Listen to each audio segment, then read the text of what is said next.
stem cell therapies. And I will also be talking a little bit about signaling technology and how signaling technology can help stem cell therapies.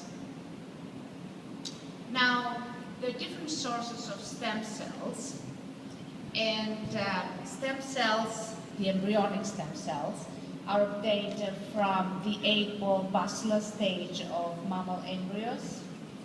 And there have been studies on murines indicate that these cells display a tendency of developing tumors and teratomas after a few divisions.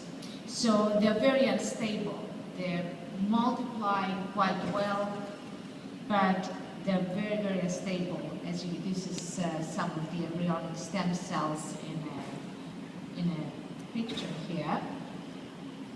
So they are desirable, but there are problems with them.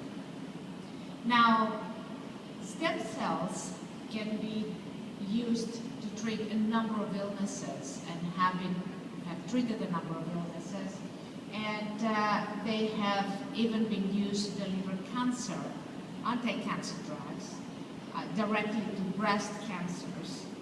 This is a study that was done in the Kansas State University in 2008, and the delivery was done through nanoparticles of stem cells.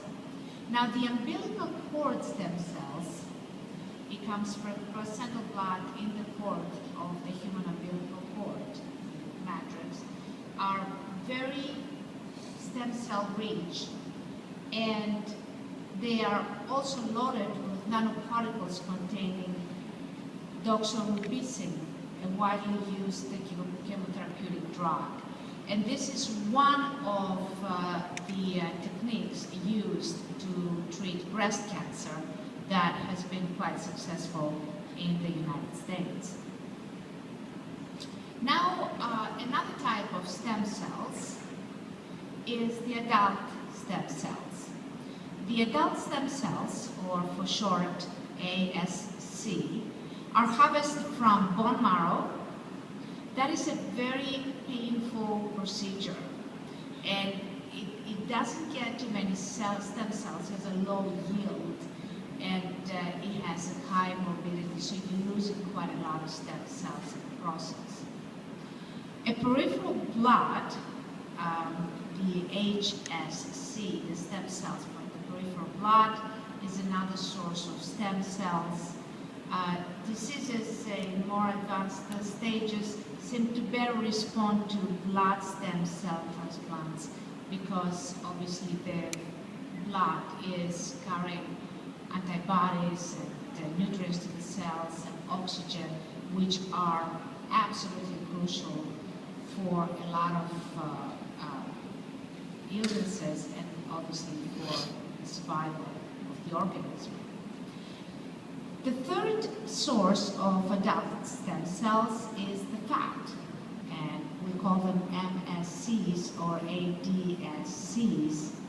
They have a low morbidity, in other words, they last longer, and it comes through liposuction, which we have a lot of those stem cells, and of course we have a very high yield as a result of that.